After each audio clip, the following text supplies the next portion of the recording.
Hi, so this is Carter Noble with my author discussion. For my author discussion, I have been assigned to do Amiri Bakara, who was born on October 7th of 1934 and died on January 9th, 2014. I hope you enjoy this presentation, and on to the next slide. Now we'll be discussing the author's life and history. So, onto Amiri's young life. So, he was born on October 7th in 1934 in Newark, New Jersey, and his original name was actually Everett Leroy Jones, but he went by just Leroy Jones. He was born to middle class parents and a heritage of teachers and preachers.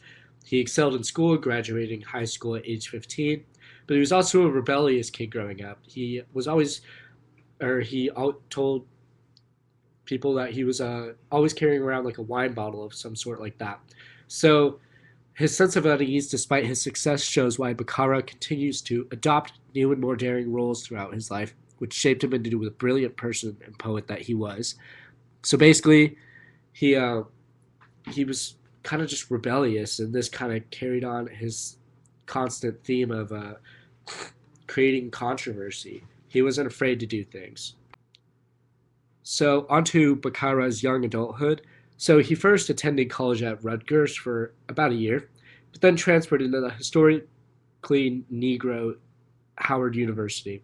So, Howard University really shocked me into realizing how sick the Negro community could be, how he could be led into self destruction, and how he could not realize that it was society that forced him into great sickness. This was a quote from the book from Bakara.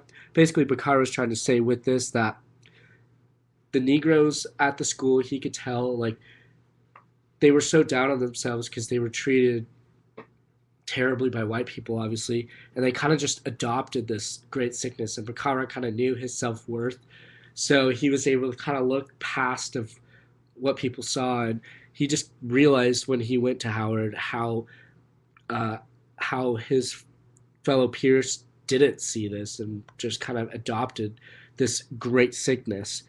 So he took classes in literature, religion, philosophy, building foundations for an artistic life. Sterling Brown also provided an opportunity for him and one other student to participate in informal seminars. Basically, Brown took him under his wing and mentored him throughout college. And Bakara finally graduated from Howard University at 19, but the university provided an excellent foundation for Bakara in his upcoming writing career. So moving on to his adult life, he actually endured 2 years in the Air Force where he learned how racist people could be. He talked about how people just treated him so terribly, and they actually accused him of being a communist. So at first he was doing something important, and then he was actually downgraded to just working at the base library, where he actually read tons of books. He was actually stationed in Puerto Rico at this time, so this is where he actually began writing his poetry while he was stationed and while he was reading all these books. And while he was stationed in Puerto Rico, he considered pursuing all the passions of ministry, medicine, and painting, but ultimately chose writing and left Puerto Rico with this and the start of his writing career. He said when he left Puerto Rico that he had a bunch of writing under his belt, and that's what he stuck with. So, continuing with his adult life, he moved to Greenwich Village, where he continued to be known as Leroy Jones. He established himself as a critic of jazz music, which he ended up doing for the rest of his life. He got married in 1958 to Hetty Cohen, and also, while he was in Greenwich, became friends with beat poets Allen Ginsberg, Frank O'Hara, and Gilbert Sorrentino, which also propelled him to write better poems by getting kind of peer reviews from these guys. So he wrote his first collection of poems in 1961 called A Preface to a 20-volume suicide note, which I'll talk about later. He took a trip to Cuba actually in 1960, which he said split him open after eye-opening experience with Cuba's revolutionary artists. And he eventually divorced Cohen in 1965 and moved to Harlem. This was actually after Malcolm X was assassinated. So he divorced, moved to Harlem, establishing himself as a spokesman for the emerging Black Power and Black arts movements. He remarried to a woman who changed her name to Amina Bakara in 1966. And this is actually when Bakara changed his name from Leroy Jones to Bakara when he moved back to Harlem. And he spent the rest of his life pretty much in uh, Newark, New Jersey. And he spent the rest of his life teaching at universities, learning at universities, and then just writing and speaking and obviously teaching. He eventually split from the black nationalism movements and shifted his focus into third world country liberation movements, which was probably sparked from his trip to Cuba, which was so eye opening, but he didn't obviously pursue this until many years later. And finally, he died on January 9th, 2014, in Newark, New Jersey. So he spent the majority of the rest of his life in Newark, New Jersey. He spent a lot of time teaching at universities. He actually taught at Rutgers and was a guest speaker at Columbia, and that was about it. So now I'm going to move on to talking about Bakara's famous projects and his works. So Bakara's first work I'm going to be discussing, it was actually a play called Slave Ship. So Bakara first produced this play in 1967 in Newark, New Jersey. This was a historical pageant that Bakara created to depict what being on a slave ship was like during the slavery days.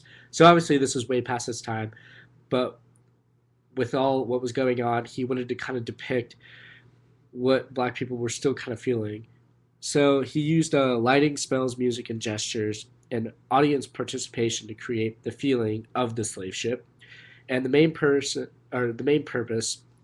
was Bakara trying to kind of create an enemy because there was a one white person in this whole play who was kind of mentioned as the white voice, and Bakara wanted to obviously create the enemy out of this because he wanted to create the enemy out of white people because that's what who the enemy was in the time when he created this play.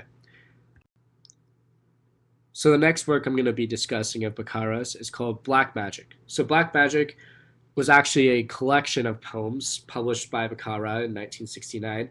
These poems were actually written from the dates 1961 1967. So it's basically just a big collection of musical criticism, poetry, drama, fiction, and essays. So an excerpt from this book that was pretty famous was called Incident. And Incident was a detailed poem about a man who was shot. Based on Bakara's other poems, we obviously can assume it was a black man.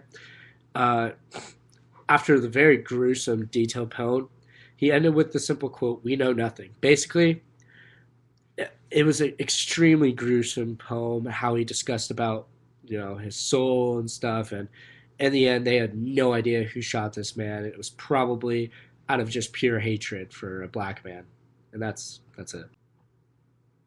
The next poem I'm going to be talking about of Bakara's, real quickly, was a preface to a 20-volume suicide note. So in this, he touches on the subjects of depression, death, and religion.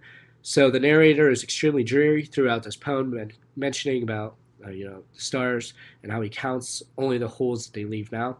He talks about how he hears voices in his daughter's room, but when he goes up there, he sees no one, only she on her knees peeking into her own collapsed hands.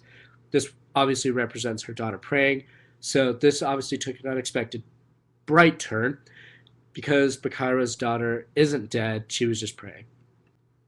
So Bakara's constant themes, Bakara always tried to create as much controversy as he could. He always spoke out against depression, accused fostering hate. He was obviously a part of the black movement stuff. So a major theme we get from his works on these topics was Afrocentrism. Another major theme was also antagonism towards mainstream American culture. Melancholy, death, and depressed themes were also prevalent throughout his writings, especially when discussing about um, the African Americans' mistreatment throughout the 50s and 60s. And after distancing himself from black nationalism, he was obviously a bigger supporter of third world liberation movements. So that was one of his major themes in his later writings. And that's the end. So I hope you enjoyed this. Thank you and have a great day.